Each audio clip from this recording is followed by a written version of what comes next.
প্রিয় দেশবাসী, শিশু কিশোর কিশোরী, তরুণ তরুণী, ছাত্রছাত্রী, বয়স্ক বৃদ্ধ, পুরুষ মহিলা সবাইকে সালাম জানাচ্ছি।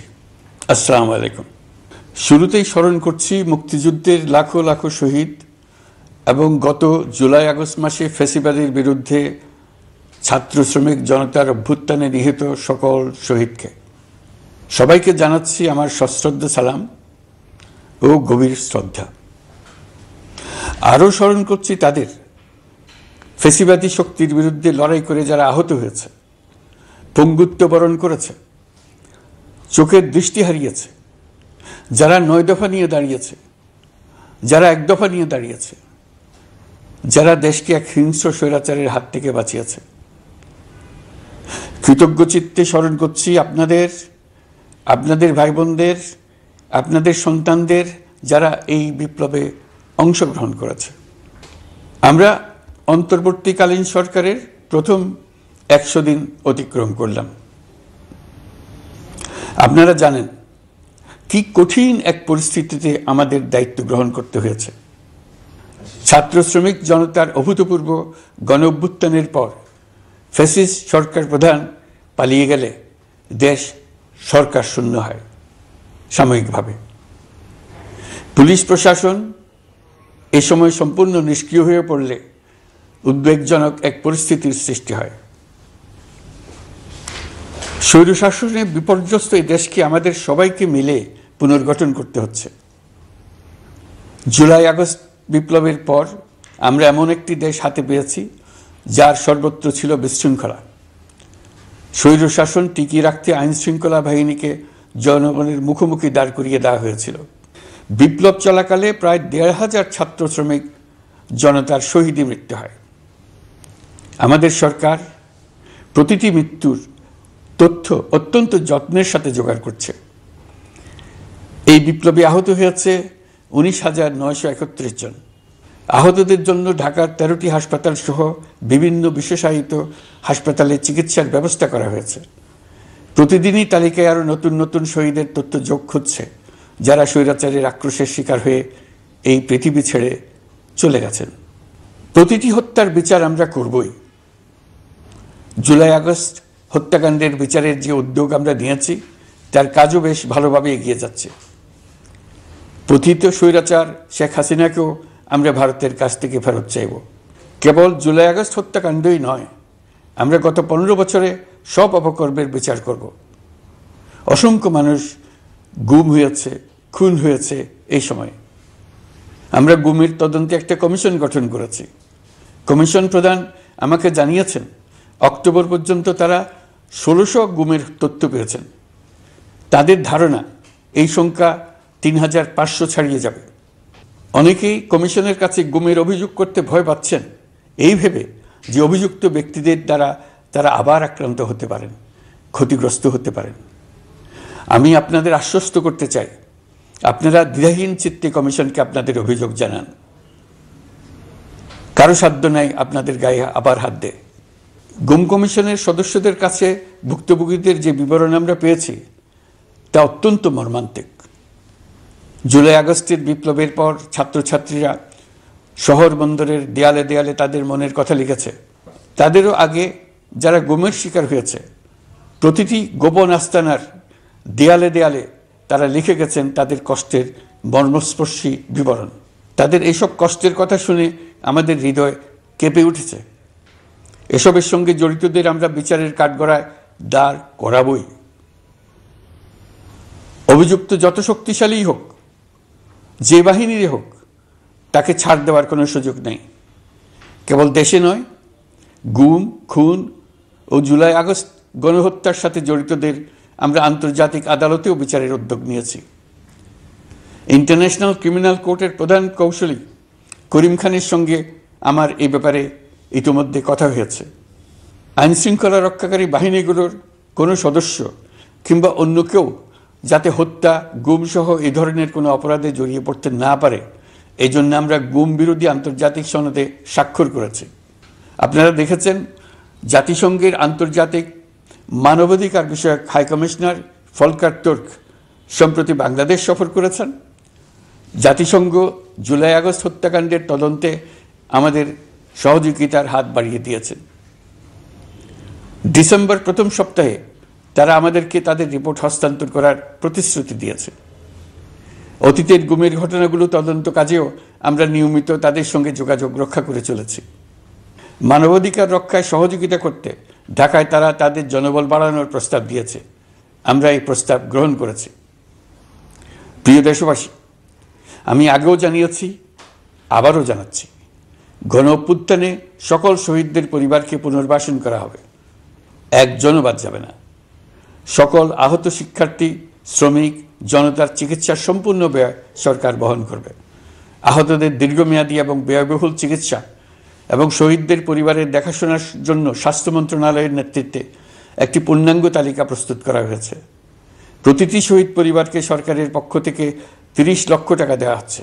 যারা বুলেটের আঘাতে তাদের দৃষ্টিশক্তি হারিয়েছেন তাদের চিকিৎসার জন্য নেপাল থেকে কর্নিয়া আনার ব্যবস্থা করা হয়েছে এবং যাদের প্রয়োজন তাদেরকে সরকারের পক্ষ থেকে বিদেশে চিকিৎসার জন্য পাঠানো হচ্ছে। জুলাই অভ্যুত্থানের কোনো শহীদ এবং আহত ছাত্র, শ্রমিক, চিকিৎসা সেবা এবং পুনর্বাসন পরিকল্পনা থেকে বাদ যাবে না। এটি অন্তর্বর্তীকালীন সরকারের অঙ্গীকার। এই গণ অভ্যুত্থানের শহীদের স্মৃতি ধরে রাখতে গঠিত জুলাই শহীদ স্মৃতি ফাউন্ডেশন বেশ পাকাপোক্তভাবে তাদের কাজ শুরু করেছে। এই ফাউন্ডেশনকে সরকার ১০০ কোটি টাকা অনুদান দিয়েছে। এছাড়াও জুলাই আগস্ট বিপ্লবে শহীদ পরিবারের পুনর্বাসন ও আহতদের সর্বোত্তম চিকিৎসা নিশ্চিত করার জন্য সমাজ কল্যাণ মন্ত্রণালয়ের পক্ষ থেকে $5 মিলিয়ন একটি বরাদ্দ প্রস্তাব অর্থনৈতিক সম্পর্ক বিভাগের মাধ্যমে বিশ্ব ব্যাংকে পাঠানো হয়েছে। পতিত স্বৈরাচার পুলিশকে দলীয় কর্মীর মতো ব্যবহার করেছে। বাধ্য হয়ে তাদের অনেকেই গণহত্যায় অংশ নিয়েছেন। খুবই স্বাভাবিক প্রতিক্রিয়া হিসেবে তারা জনরোষের শিকার হয়েছেন। এতে তাদের মনোবল অনেক কমে যায়। আমরা পুলিশের মনোবল ফিরিয়ে এনে তাদের আবার আইন শৃঙ্খলা রক্ষায় কাজে লাগানোর চেষ্টা করছি। এক্ষেত্রে অনেক দৃশ্যমান উন্নতিও হয়েছে। আইন শৃঙ্খলা রক্ষায় বাংলাদেশ সেনাবাহিনীকেও কিছু নির্বাহী ক্ষমতা দেওয়া হয়েছে, যা পরিস্থিতির দৃশ্যমান উন্নতিতে সহায়তা করেছে। আমি আপনাদের সবাইকে ধন্যবাদ জানাই। কঠিন এই সময়ে আপনারা সবাই অপরিসীম ধৈর্যের পরিচয় দিয়েছেন। ধন্যবাদ জানাই দেশের রাজনৈতিক দলের নেতৃবৃন্দকে। তারা তাদের কর্মীদের শান্ত থাকার আহ্বান জানিয়েছেন। প্রতিশোধ স্পৃহায় লিপ্ত হয়ে কেউ যাতে হানাহানিতে জড়িয়ে না পড়ে সেই আহ্বান জানিয়েছেন। আপনাদের সবাই এই আহ্বানে সাড়া দিয়েছেন। ফেসিবাদী শক্তি ভয় দেখিয়েছিল তারা ক্ষমতা ছাড়লে দেশের লাখ লাখ লোক মারা পড়বে। টানা 7 দিন পুলিশ প্রশাসন সম্পূর্ণ নিষ্ক্রিয় থাকার পরও ব্যাপক আকারে সহিংসতা এড়ানো গেছে। আমরা যখন দায়িত্ব গ্রহণ করি, বাংলাদেশ তখন সম্পূর্ণ অরক্ষিত একটা দেশ। এই সময় ধর্মীয় সংখ্যালঘুদের মধ্যে অহেতুক আতঙ্ক ছড়ানোর চেষ্টা করা হয়েছে। কয়েকটি ক্ষেত্রে তারা সহিংসতারও শিকার হয়েছেন। কিন্তু এটা নিয়ে যেসব প্রচারণা হয়েছে তা ছিল সম্পূর্ণ অতিরঞ্জিত। অল্প যে সমস্ত সহিংসতার ঘটনা ঘটেছে তার মূল কারণ ছিল রাজনৈতিক। কিন্তু এইসব ঘটনাকে ধর্মীয় আবরণ দিয়ে বাংলাদেশকে নতুন করে অস্থিতিশীল করে তোলার চেষ্টা করা হয়েছে। আপনাদের সবার সহযোগিতায় আমরা দৃঢ়ভাবে এই পরিস্থিতি সামাল দিয়েছি। আমাদের দায়িত্ব গ্রহণের 2 মাসের মাথায় দেশের দুর্গাপূজা উদযাপিত হয়েছে প্রায় 32,000 পূজা মণ্ডপে। দুর্গাপূজা উপলক্ষে নির্বাহী আদেশে একদিন অতিরিক্ত ছুটি ঘোষণা করা হয়, যা উৎসবের আমেজকে অনেক গুণ বাড়িয়ে দেয়। দুর্গাপূজাকে ঘিরে আমরা ব্যাপক নিরাপত্তা প্রস্তুতি নিই, যার ফলে দেশের হিন্দু সম্প্রদায় নির্বিঘ্নে তাদের উৎসব পালন করেছে। আমরা দায়িত্বে আসার পর যে অল্প কিছু ক্ষেত্রে তারা সহিংসতার শিকার হয়েছেন, আমরা তার প্রতিটি ঘটনার তদন্ত করেছি। শুধু হিন্দু সম্প্রদায় নয়, দেশের কোনো মানুষই যাতে কোনো রকম সহিংসতার শিকার না হয় সেই জন্য আমরা যথাসাধ্য চেষ্টা করছি এবং সবসময় সে চেষ্টা করে যেতে থাকব। আপনারা জানেন, চলতি বছর বাংলাদেশের বিভিন্ন অঞ্চলে 6টি বন্যা হয়েছে। আপনাদের সবার সহযোগিতায় আমরা এই বন্যা মোকাবেলা করেছি। বাংলাদেশের দেশপ্রেমিক সশস্ত্র বাহিনী বন্যা মোকাবেলায় জনগণের সাথে কাঁধে কাঁধ মিলিয়ে কাজ করেছে। বন্যা মোকাবেলা ও বন্যা পরবর্তী পুনর্বাসনের লক্ষ্যে বিশ্বব্যাংকের $250 মিলিয়ন অনুদান এবং স্থানীয় অনুদানের মাধ্যমে 100 কোটি টাকারও বেশি অর্থ সংগ্রহ করা হয়েছে। বন্যার ফলে অনেক জায়গায় ফসলহানি হয়েছে, ব্যাহত হয়েছে পণ্য সরবরাহ শৃঙ্খল। বন্যা পরবর্তী সময়ে বাজারে শাকসবজি সহ নিত্য প্রয়োজনীয় পণ্যের দাম বেড়েছে, ফলে আপনাদের কষ্ট হয়েছে। নিত্য পণ্যের দাম সহনীয় পর্যায়ে রাখতে আমরা যথাসাধ্য চেষ্টা করছি। বাজারে ডিমের সরবরাহ বাড়ানোর জন্য আমরা 9.5 কোটি ডিম আমদানির অনুমতি দিয়েছি। এই জন্য প্রয়োজনীয় শুল্ক ছাড়ও দেওয়া হয়েছে। মধ্যস্বত্বভোগীদের দৌরাত্ম্য কমিয়ে ডিমের উৎপাদকরা যাতে সরাসরি বাজারে ডিম সরবরাহ করতে পারে সেই উদ্যোগও নেওয়া হয়েছে। মানুষ যাতে স্বল্প মূল্যে কৃষিপণ্য কিনতে পারে সেজন্য রাজধানী সহ বিভিন্ন স্পটে সরকারি কিছু পণ্য বিক্রি করা হচ্ছে। টিসিবির মাধ্যমে 1 কোটি নিম্ন আয়ের ফ্যামিলি কার্ডের মধ্যে 57 লাখকে স্মার্ট কার্ডে রূপান্তরিত করা হয়েছে। বন্যার ফলে চালের উৎপাদন ব্যাহত হওয়ায় চাল আমদানিতে শুল্ক ছাড় দেওয়া হয়েছে। আসন্ন রমজানে নিত্য প্রয়োজনীয় দ্রব্যের সরবরাহ এবং দাম যাতে স্বাভাবিক থাকে এই জন্য সরকারের বিভিন্ন কর্তৃপক্ষ ব্যবসায়ীদের সাথে নিয়মিত বৈঠক করে যাচ্ছে। দ্রব্যমূল্য নিয়ে আমাদের কোনো লুকোছাপা নেই। মূল্যস্ফীতির পূর্ণ তথ্য জনগণের সামনে তুলে ধরা হচ্ছে। মূল্যস্ফীতি রোধে উচ্চ সুদের হার নির্ধারণ সহ একাধিক নীতিগত সিদ্ধান্ত নেওয়া হয়েছে, যার মধ্যে রয়েছে শস্য আমদানিতে এলসি সীমা অপসারণ এবং সরবরাহ চেইন। পরিবহন খাতে চাঁদাবাজি বন্ধের চেষ্টা করা হচ্ছে। আমরা আশা করি বাজারে পণ্যমূল্য কমিয়ে আনতে এটা ভূমিকা রাখবে। নেপাল থেকে পানি বিদ্যুৎ বাংলাদেশে আনার ব্যবস্থা করা হয়েছে। দৈনন্দিন রাষ্ট্র পরিচালনার পাশাপাশি আমাদের ভবিষ্যতের বাংলাদেশ বিনির্মাণের কথাও ভাবতে হচ্ছে। আপনারা সবাই জানেন আমাদের সবচেয়ে গুরুত্বপূর্ণ কাজ হচ্ছে একটি অবাধ সুষ্ঠু নির্বাচন আয়োজনের মধ্য দিয়ে নির্বাচিত সরকারের কাছে দায়িত্ব হস্তান্তর।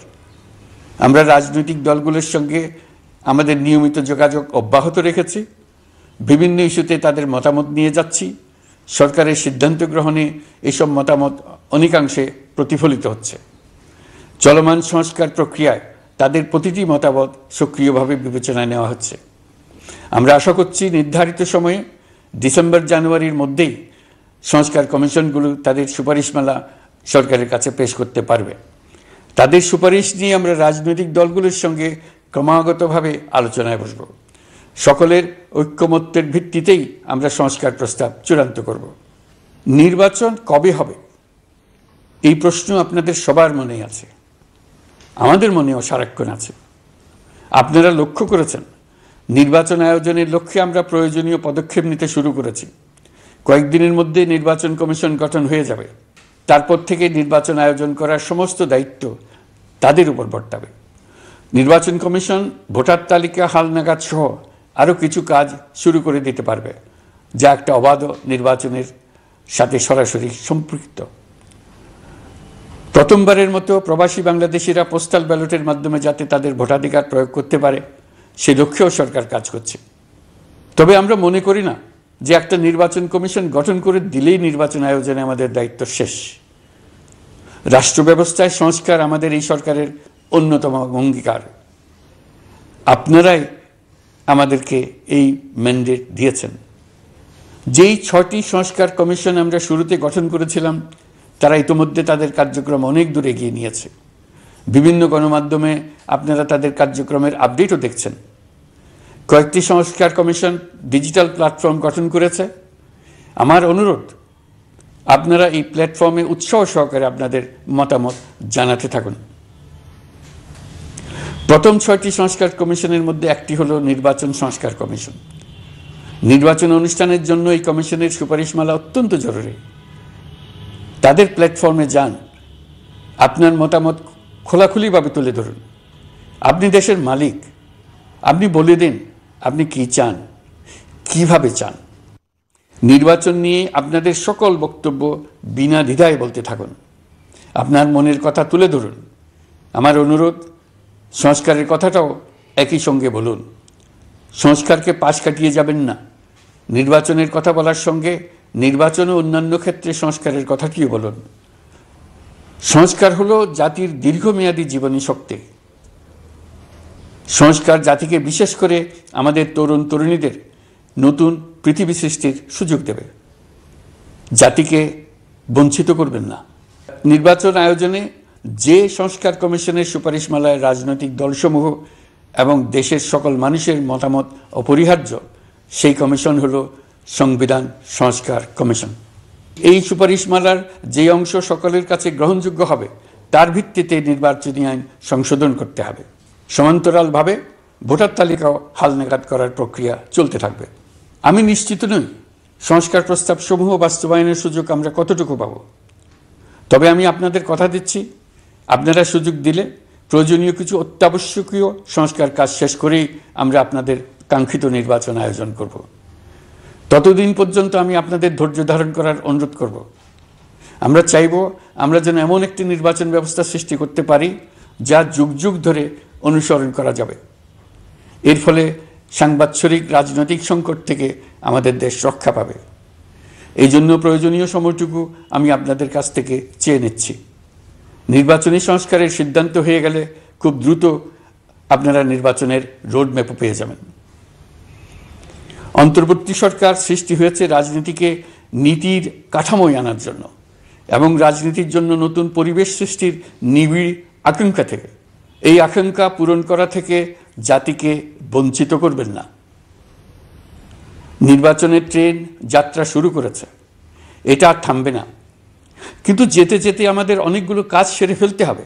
এই ট্রেন শেষ স্টেশনে কখন পৌঁছবে সেটা নির্ভর করবে কত তাড়াতাড়ি আমরা তার জন্য রেল লাইনগুলো বসিয়ে দিতে পারি, আর তা হবে রাজনৈতিক দলসমূহের ঐক্যমত্যের মাধ্যমে। ইতিমধ্যে অন্যান্য সংস্কার কমিশনের সুপারিশমালা নিয়ে আলাপ চলতে থাকবে। নির্বাচন ছাড়াও আরও গুরুত্বপূর্ণ সংস্কার করার ব্যাপারে ঐক্যমত গঠনের জন্য অতিরিক্ত সময় প্রয়োজন হতে পারে। দেশবাসীর কাছে, বিশেষ করে রাজনৈতিক দলগুলির কাছে আমরা ক্রমাগতভাবে প্রশ্ন তুলতে থাকব, কী কী সংস্কার নির্বাচনের আগে আপনারা করে নিতে চান। নির্বাচনের আয়োজন চলাকালীন কিছু সংস্কার হতে পারে, সংস্কারের জন্য নির্বাচনকে কয়েক মাস বিলম্বিতও করা যেতে পারে।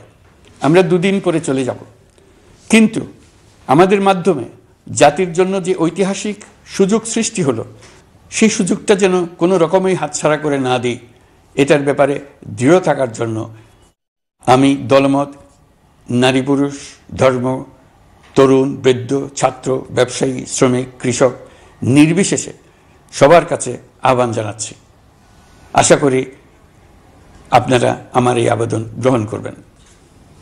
দেশে সংগঠিত অন্যান্য অপরাধের বিচার প্রক্রিয়া ত্বরান্বিত করার জন্য দেশের বিভিন্ন জেলায় সহস্রাধিক প্রসিকিউটর নিয়োগ দেওয়া হয়েছে। হাইকোর্টে ইতিমধ্যে নিয়োগ দেওয়া হয়েছে 23 জন নতুন বিচারক। বিচার বিভাগকে ঘুষ ও দুর্নীতিমুক্ত করার জন্য সম্ভব সব ধরনের চেষ্টাই করা হচ্ছে। বিচারপতিদের নিয়মতান্ত্রিক উপায়ে শাস্তিমূলক ব্যবস্থা গ্রহণের জন্য সুপ্রিম জুডিশিয়াল কাউন্সিল পুনর্বহাল করা হয়েছে। শুধু বিচার বিভাগই নয়, সর্বগ্রাসী দুর্নীতির হাত থেকে দেশের সব খাতকেই রক্ষা করতে আমরা সচেষ্ট হয়েছি। দুর্নীতি দমন কমিশন পুনর্গঠনের কাজ প্রায় শেষ পর্যায়ে।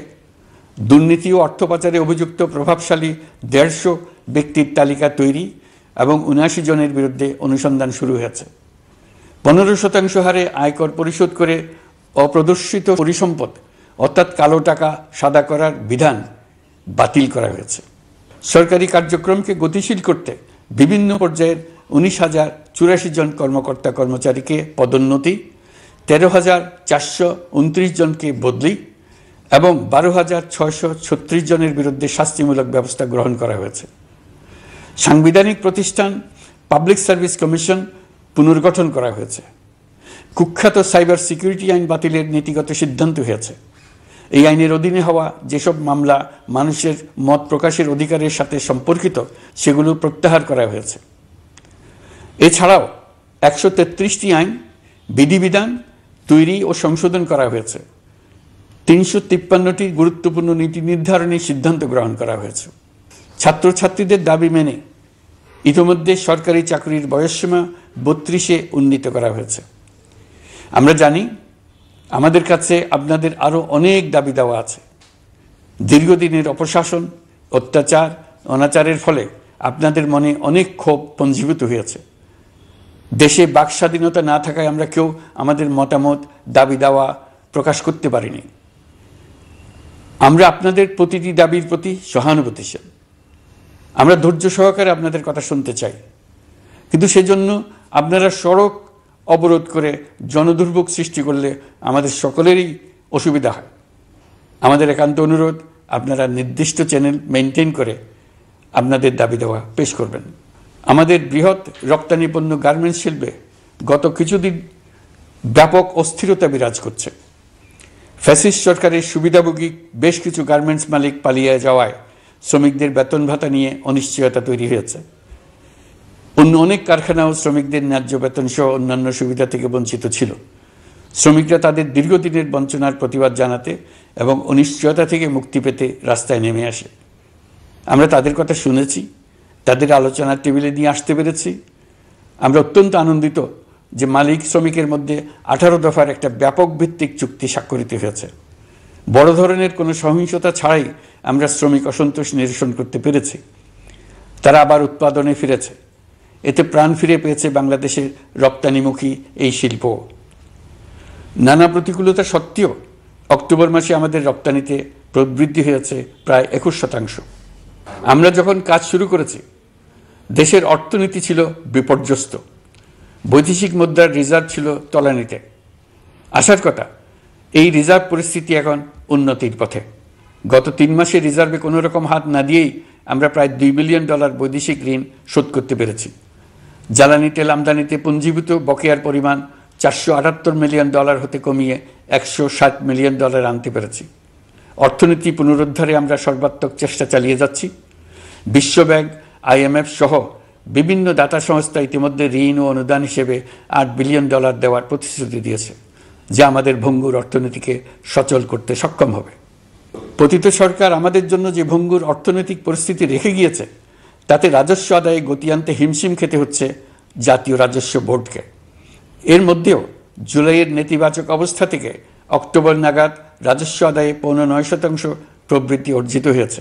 আগের অর্থ বছরের সংশোধিত বাজেটে বিপুল রাজস্ব ঘাটতি ছিল, যে কারণে এবার শুরু থেকেই রাজস্ব আদায়ের লক্ষ্যমাত্রা অনেক বেড়ে যায়।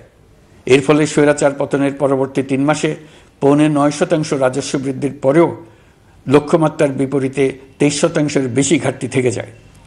রাজস্ব আদায়ের গতি আনতে আমি এখন অনলাইনে আয়কর রিটার্ন জমা দিতে উৎসাহিত করছি। আন্তর্জাতিক সাহায্য সংস্থা, বিশ্বব্যাংক, IMF, UNDP ইত্যাদি প্রধানদের সঙ্গে আমার দীর্ঘ বৈঠক হয়েছে। তারাও বাংলাদেশকে নতুনভাবে এবং সর্বাত্মকভাবে সাহায্যের জন্য তাদের আগ্রহ ব্যক্ত করেছেন। চীনের পররাষ্ট্রমন্ত্রীর সঙ্গে একান্ত বৈঠকে চীনের পক্ষ থেকে যাবতীয় সাহায্যের আশ্বাস দিয়েছেন। 100 দিন আগে আর্থিক দিক থেকে আমরা যে লণ্ডভণ্ড অবস্থা থেকে যাত্রা শুরু করেছিলাম, সেটা এখন অতীত ইতিহাস হয়ে দাঁড়িয়েছে। এই 100 দিনে অর্থনীতি সবল অবস্থানে চলে আসছে। এটা সম্পূর্ণ নিজস্ব নীতিমালা দিয়ে হয়েছে। বলা বাহুল্য, এখনও আমাদের বন্ধুদের কাছ থেকে যে সাহায্যের আয়োজন হয়েছে তা আসা শুরু করেনি। বন্ধু রাষ্ট্রগুলো শুধু যে আমাদের বড় বড় অঙ্কের সাহায্য দিয়ে আসছে তাই নয়, তারা এই সাহায্য দ্রুততম সময়ে আসা শুরু করবে এই প্রতিশ্রুতিও আমাকে দিয়েছেন। এই সাহায্য আসা শুরু করলে আমাদের অর্থনীতি অত্যন্ত মজবুত এবং আকর্ষণীয় অর্থনীতিতে পরিণত হবে। বিদেশি বিনিয়োগকারীরাও নানা রকম বিনিয়োগে উৎসাহিত হয়ে এগিয়ে আসবে। বিনিয়োগকারীদের সঙ্গে এখন থেকে আমরা আলোচনা শুরু করে দিয়েছি। বিশ্বের রাষ্ট্রপুঞ্জের মজলিসে আমরা এখন সম্মানিত এবং প্রশংসিত দেশের অবস্থানে পৌঁছতে পেরেছি। এর কারণে পরাজিত শক্তি নানা কৌশল করেও তাদের দিকে দৃষ্টি আকর্ষণ করতে পারছে না। তারা নানা চেহারা নিয়ে আপনাদের প্রিয়পাত্র হবার চেষ্টা করছে। পরাজিত শক্তির ষড়যন্ত্র থেকে নিজেকে মুক্ত রাখুন, দেশকে মুক্ত রাখুন। এই ব্যাপারে অনড় থাকুন। এমন কিছু করবেন না যা তাদেরকে উৎসাহিত করতে সাহায্য করে। তাদেরকে সকল দিক থেকে নিরাশ করুন। সেটা নিশ্চিত করতে পারলে আমাদের আর কোনো বিষয়ে সংশয় করার প্রয়োজন নেই। সরকারের পক্ষ থেকে আমি নিশ্চয়তা দিচ্ছি, সকল প্রকার সীমাবদ্ধতা সত্ত্বেও আমরা আপনাদেরকে একটা মজবুত অর্থনীতি দিয়ে যাব। ভবিষ্যতে চলার পথকে সহজগম্য করে যাব। নাগরিক অধিকারসমূহ নিশ্চিত করে যাব। বিপক্ষ শক্তি যত শক্তিশালী হোক, নাশকতার যত রকম উদ্ভট পরিকল্পনাই করুক, সব কিছু নস্যাৎ করার জন্য প্রস্তুত থাকুন। এবার যে মুক্তি আমরা অর্জন করেছি তা আমাদের কাছ থেকে কেউ যেন ছিনিয়ে নিতে না পারে, তার জন্য সর্বমুহূর্তে প্রস্তুত থাকুন। আপনারা জেনেছেন পতিত সরকার ও তার দোসররা প্রতি বছর দেশ থেকে 12 থেকে 15 বিলিয়ন ডলার পাচার করেছে। দুর্নীতি বিরোধী সংস্থা ট্রান্সপারেন্সি ইন্টারন্যাশনাল বাংলাদেশ সম্প্রতি এই তথ্য দিয়েছে। পাচার হয়ে যাওয়া এই অর্থ ফিরিয়ে আনার জন্য সম্ভব সকল ধরনের উদ্যোগ আমরা গ্রহণ করেছি। এই কাজে সফল হতে পারলে আমাদের অর্থনীতি আরও গতি পাবে। এই কাজে আমরা বিভিন্ন আন্তর্জাতিক সাহায্য সংস্থার সাহায্য দিচ্ছি। আমি ধন্যবাদ জানাতে চাই বিশ্ব নেতৃবৃন্দকেও। বাংলাদেশের এই সংকটময় সময়ে তারা প্রায় সবাই সহযোগিতার হাত বাড়িয়ে দিয়েছেন। আমি যখন সেপ্টেম্বরে জাতিসংঘের সাধারণ পরিষদের অধিবেশনে যোগ দিই, সে সময় মার্কিন যুক্তরাষ্ট্র, European union, Canada, Italy, Holland, জাতিসংঘের মহাসচিব সহ বিশ্বের অনেক দেশের সরকার প্রধানের সঙ্গে আমার বৈঠক করার সুযোগ হয়। তারা স্বতঃস্ফূর্তভাবে আমাদের প্রতি সর্বাত্মক সহযোগিতা প্রদানের অঙ্গীকার ব্যক্ত করেছেন। নেপাল, মালদ্বীপ, পাকিস্তান সহ প্রতিবেশী বেশ কয়েকটি দেশের সরকার প্রধানের সঙ্গে আমার বৈঠক হয়েছে, যেখানে আমি সার্ককে পুনর্জীবিত করার কথা বলেছি। দেশে ফিরে আসার পর এসব দেশের রাষ্ট্রদূতগণ যারা ঢাকায় আছেন স্বতঃপ্রবৃত্ত হয়ে আমার সঙ্গে দেখা করে তাদের সরকার প্রধানদের অঙ্গীকার পুনর্ব্যক্ত করে গেছেন। তারা সম্পূর্ণ নতুনভাবে আমাদের জন্য সহায়তার নতুন ছক তৈরি করার কাজ শুরু করেছেন। যেসব রাষ্ট্রদূত দিল্লিতে অফিস করেন তারা দিল্লি থেকে এসে দেখা করে গেছে।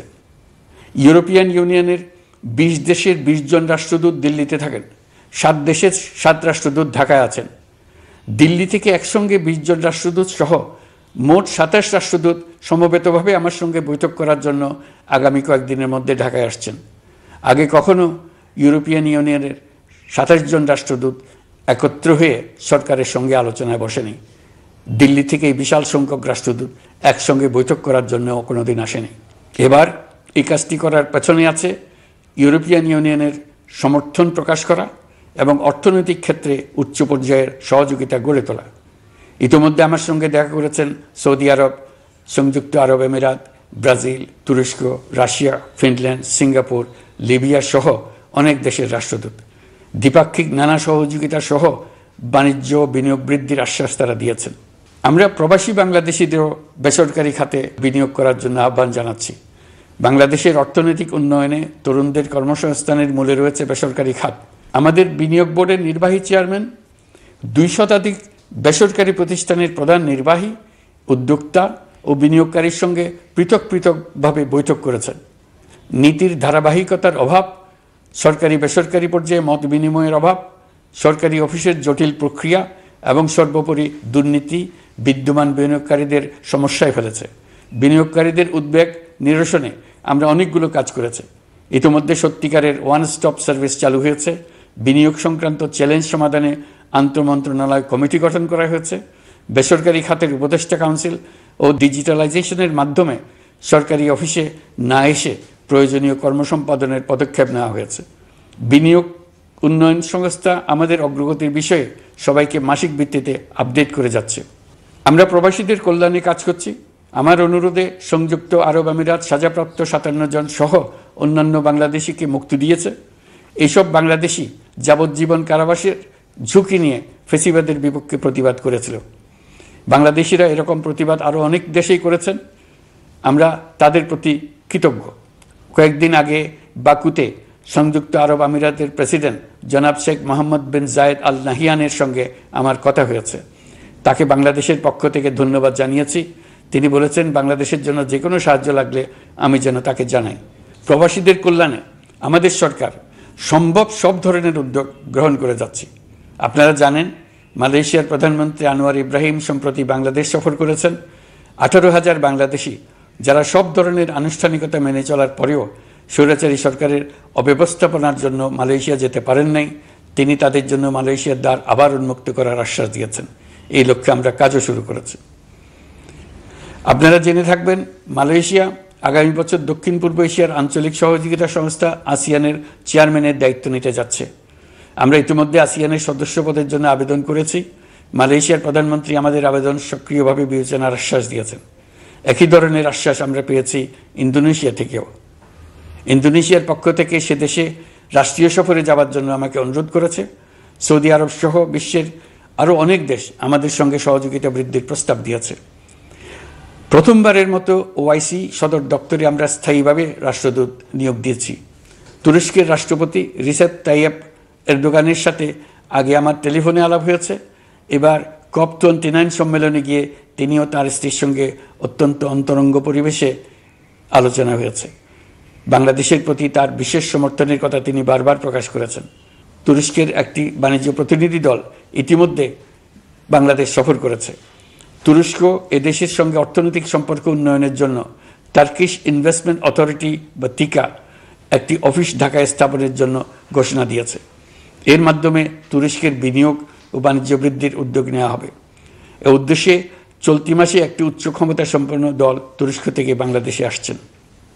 প্রিয় দেশবাসী, নতুন হজ প্যাকেজ ঘোষণা করা হয়েছে। তাতে হজের ব্যয় 1 লাখ টাকারও বেশি কমিয়ে আনা হয়েছে। পাশাপাশি আমরা এই সিদ্ধান্ত গ্রহণ করেছি, এই বছর সরকারি খরচে কাউকে হজে পাঠানো হবে না।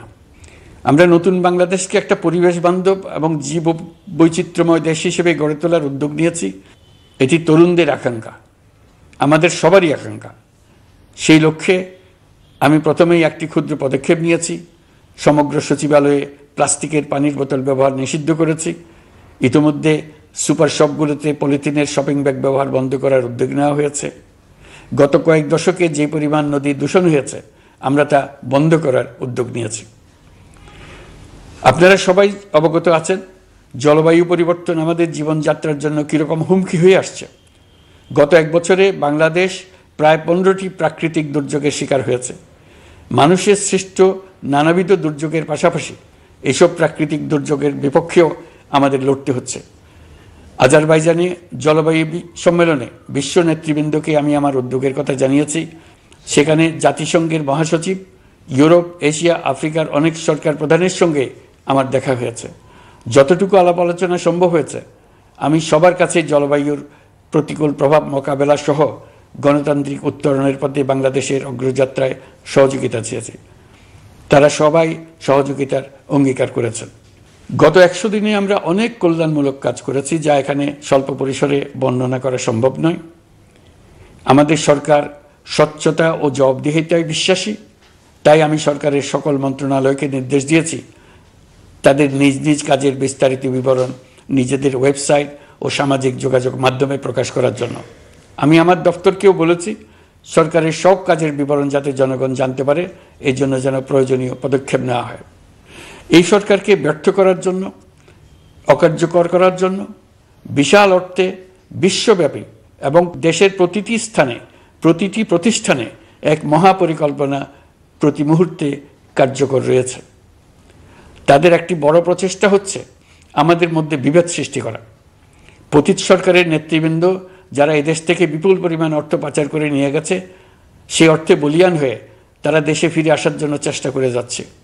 তাদেরকে কিছুতেই সফল হতে দেবেন না।